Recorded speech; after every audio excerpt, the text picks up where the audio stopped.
JB news Boisar में आपका स्वागत है। यदि आपने जेबी न्यूज बोईसर सब्सक्राइब नहीं किया है तो सबसे पहले जेबी न्यूज बोईसर सब्सक्राइब करें और खबरें देखना आरंभ करें। ठाणे पालघर आरटीओ में बड़े भ्रष्टाचार का भंडाफोड़, व्यवस्थित वसूली रैकेट का पर्दाफाश। ठाणे और वसई आरटीओ विभागों के भीतर गहराई तक पैठ बना चुके एक भ्रष्टाचार सिंडिकेट का पर्दाफाश हुआ है। इस खुलासे में एक सुनियोजित प्रोटेक्शन मनी अवैध वसूली रैकेट का पता चला है, जो कानून को ठेंगा दिखा रहा है और सड़क सुरक्षा से समझौता कर रहा है। ये विभाग उन लोगों को खुली छूट रहा है जो अधिकारियों की जेब भर रहे हैं, जबकि आम और ईमानदार वाहन मालिकों को निशाना बनाया जा रहा है। इस घोटाले की जड़ में एक व्यवस्थित वसूली योजना है, जहां कथित तौर पर वाहन मालिकों को हर महीने ₹9,000 का हफ्ता देने के लिए मजबूर किया जाता है।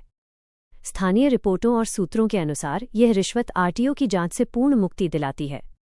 एक बार जब बिचौलियों के नेटवर्क, विशेष रूप से चौगुले नामक व्यक्ति के माध्यम से रिश्वत का भुगतान हो जाता है, तो वाहनों को अत्यधिक ओवरलोडिंग के बावजूद बेरोकटोक चलने की अनुमति दे दी जाती है। जांच विभाग की दमनकारी कार्यप्रणाली पर भी रोशनी डालती है। जहां हफ्ता देने वाले वाहन सुरक्षित हैं, वहीं स्वतंत्र संचालकों और छोटे ट्रांसपोर्टरों को आक्रामक तरीके से निशाना बनाया जा रहा है।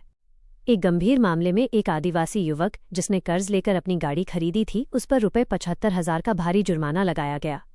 आरोप है कि आरटीओ अधिकारी, जैसे कि अधिकारी दराडे, उन वाहनों को प्राथमिकता देते हैं जो रिश्वत देने वाली अनुमोदित सूची में नहीं हैं। यदि मौके पर पैसे नहीं दिए जाते तो बदले की भावना से भारी जुर्माना लगाया जाता है।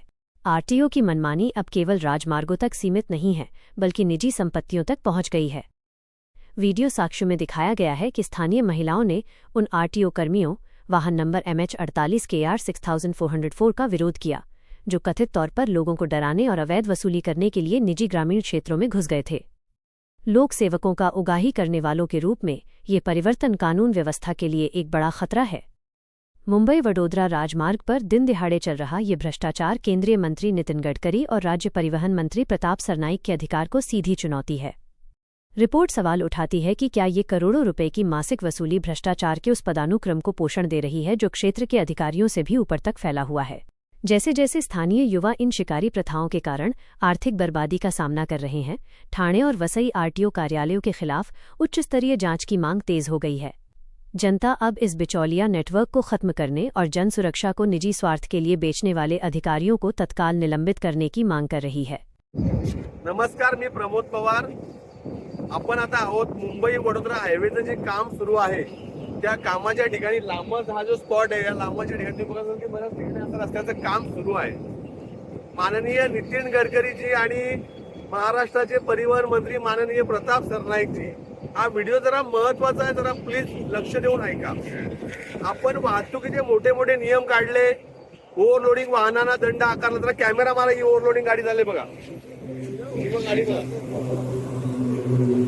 आता प्रश्न असा आहे की अशा पद्धतीच्या ओव्हरलोडिंग गाड्या मोठ्या प्रमाणात सगळ्या रस्त्याला चालतात, पण ज्या गाड्या महिन्याला हप्ता देत नाही, ज्या गाड्या महिन्याला आरटीओच्या दलालांकडे पैसे जमा करत नाही, ज्यांचे नंबर लिस्टला येत नाही, त्यांना पकडलं जातं आणि फाईन लावली जाते। आताच एका गरीब आदिवासी पोराने कर्ज काढून जी गाडी घेतलेली आहे, मोठी आयवा, त्याची गाडी या आरटीओने, दराडे नावाचे आरटीओ आणि MH0464 काय नंबर आहे गाडीचा, 6404 नंबरची स्कॉर्पिओ गाडीमध्ये दराडे नावाचे आरटीओ अधिकारी आहेत। त्यांनी ही गाडी लांबजला पकडली। लक्षात द्या, ही भौगोलिक दृष्टी लक्षात घ्या की लांबजला गाडी पकडली आणि लांबजवरनं इथे जवळच अंगावला वजन काटा आहे, इथे जवळच मापोलीला वजन काटा आहे, पण असं न करता त्याला इथनं जवळपास 15-20 किलोमीटर पुढे शिवसागर हॉटेल जवळ म्हणजे पडग्याकडे नेऊन त्या गाडीचं वजन केलं। वजन करण्यापूर्वीच जवळपास 15-20 मिनिटं आधीच त्याला ₹75,000 फाईन मारलं। त्याच्याकडनं आधी पैशाची मागणी करण्यात आली, त्याच्याकडे तो हप्ता देतो की नाही त्याला कन्फर्म करण्यात आलं। मग दलालांच्या लिस्टमध्ये त्याचं नाव नव्हतं। चौगुले नावाचा कोणतरी स्कॅमर मोठा दलाल आहे, ज्या चौगुले नावाच्या माणसाचा शोध या मंत्र्यांनी घेतला पाहिजे की चौगुले नावाचा माणूस या सगळ्या गाडीवाल्यांकडनं महिन्याला ₹9,000 हप्ता गोळा करतो। मग ठाणे आरटीओ आणि वसई आरटीओ यांना तो दोन्ही गाड्या त्या बांधल्या असं बोललं जातं की एकदा तुम्ही ₹9,000 हप्ता दिला की तुम्हाला कोणीही रस्त्यात अडवणार नाही, तुम्ही कितीही टन माल भरा। दुर्दैवाने या मुलाने नवीन गाडी घेतली होती, त्या गाडीचा त्याने हप्ता बांधला नाही आणि म्हणून दराडे नावाच्या आरटीओ अधिकाऱ्याने आधी पैशाची मागणी केली, पैसे नाही दिले, ₹25,000 नाही दिले, म्हणून त्याच्यावर ₹75,000 दंड केला। या पद्धतीचं काम आरटीओचं चालू आहे. हे तो व्हिडिओ दाखव रे. काल याच आरटीओच्या याच गाडीने, काल परवाची गोष्ट आहे, याच आरटीओच्या गाडीने एकाच्या घरात जाऊन, एका भिवंडीतल्या एका गावात घरामध्ये जाऊन त्यांच्या अंगणात जाऊन दंड करण्याचा प्रकार केला. हा व्हिडिओ बघा. या महिलांनी यांना हाकलून काढला, अक्षरशः शिव्या देऊन यांना हाकलून काढलं. आणि हीच गाडी आहे, ही गाडी बघा. या महिलांनी त्यांना हाकलून काढला आणि या गाडीचा नंबर आहे 6404, म्हणजे MHP नंबर MH04KR 6404 नंबरची ही आरटीओ गाडी आहे. मी तुम्हाला झूम करून नंबर दाखवतो. हा बघा, दिसतो का नंबर 6404. आणि ही स्कॉर्पिओ या सगळ्या लोकांना त्रास देण्यासाठी फिरते. अशा पद्धतीने जर नियमाची पायमल्ली होत असेल तर कारवाई झाली पाहिजे. पण जो हप्ता देतो, जो प्रोटेक्शन मनी देतो, म्हणजे खंडणी वसूल करण्याचं काम इथले आरटीओ करतात. तुम्ही पोलीस आहात, अधिकारी आहात, आरटीओ आहात की खंडणीखोर आहात, हा प्रश्न आम्हाला पडलाय. दराडे नावाचे अधिकारी ऑनलाईन दंड मारून पळून गेले. त्यांनी चर्चा केली नाही लोकांशी. आम्ही पोहोचण्याचा प्रयत्न केला स्पॉटवर, पण ते थांबले नाही, पळून गेले. इथले भूमिपुत्र तरुण बेजार झाले. गाड्यांचे हप्ते भरायचे का? मेंटेनन्स रस्ते खराब रस्त्यामुळे करायचा का? आरटीओला हप्ता द्यायचा का? नाही हप्ता दिला तर असा दंड भरायचा का? अशी परिस्थिती इथल्या तरुणांची झालेली आहे. तरुण रोजगार मिळवतो, रोजगारासाठी प्रयत्न करतो, पण अशा पद्धतीचे खंडणीखोर अधिकारी लोकांना हैराण करून सोडत आहेत.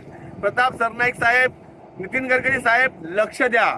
शोधा हे दलाल कोण आहे. चौगुले नावाचा दलाल कोण आहे तो शोधा, जो दरमहा 9-9 हजार रुपये प्रत्येक गाडीकडनं, अशा लाखो हजारो गाड्या आहेत, म्हणजे कोट्यावधीचा निधी जमा होतो खंडणीचा आणि मग तो वाटला जातो. मग त्याचे हप्ते मंत्र्यांना पण जातात का? त्याचे हप्ते अधिकाऱ्यांना जातात का? आरटीओच्या कोणत्या अधिकाऱ्याला हप्ते जातात? कसे काय नंबर डिसाईड होतात? कसे काय नंबरचं प्रोटेक्शन मिळतं? याचा शोध घेतला पाहिजे. सगळ्यात महत्वाचा मुद्दा, मुंबई वडोदरा हायवे हा जनतेसाठी खुला केलेला नाही. हा रस्ता सार्वजनिक नाही, हा रस्ता कंत्राटदाराकडेच आहे. आणि याच रस्त्याच्या कंत्राटदाराकडे ही गाडी काम करते, म्हणजे हा इंटरनल वर्क प्लेस मध्ये ती काम करते. असं असताना हा सार्वजनिक लोकांसाठी खुला न झालेला अंडर कंस्ट्रक्शन रस्त्यावर हे आरटीओ इथं आले आणि यांनी गाडी इथं पकडली, म्हणजे पूर्णपणे बेकायदेशीर दंड त्याने आकारलेला आहे. याबाबत तो तरुण आणि आम्ही सगळे संबंधित विभागाकडे तक्रार करणार आहोत. दराडे नावाचे अधिकारी आहेत, यांनी ही लाचखोरीची प्रकार हा केलेला आहे आणि ही खंडणीखोरी त्यांची पूर्ण नाही झाली म्हणून त्या गरीब तरुणाला 75,000 रुपये दंड आकारला आहे. एवढी मोठी रक्कम हा भरेल की नाही? आत्महत्याची मानसिकता आली तरुणांमध्ये, पण याच्यावर कोणी विचार करत नाही. आरटीओने इथे हैदोस मांडला आहे. छोट्या इकोवाले असतील, रिक्षावाले असतील, टेम्पोवाले असतील, यांना पकडायचं, 40-50 हजार रुपयाची खंडणी घ्यायची, नाही पैसे मिळाले तर त्यांना लाखो रुपयाचा दंड करायचा. अशा प्रकारची सिस्टम सुरू आहे. याच्यावर मंत्री महोदयांनी विचार करावा. कृपया हा व्हिडिओ जर तुम्हाला पटला असेल, ही वस्तुस्थिती असेल तर व्हिडिओ शेअर करा आणि प्रताप सरनाईक साहेबांपर्यंत, नितीन गडकरी साहेबांपर्यंत हे पोहोचवा की तुम्ही जे दंड काढलेत, तुम्ही मोटर व्हेकल ऍक्ट प्रमाणे जे नवीन दंड काढलेत, यामुळे सुरक्षा वाढली नाही, अधिकाऱ्यांची वसुली वाढली, यांची खंडणी वाढली, खंडणीखोरी वाढली, तर यांच्यावर कारवाई झाली पाहिजे.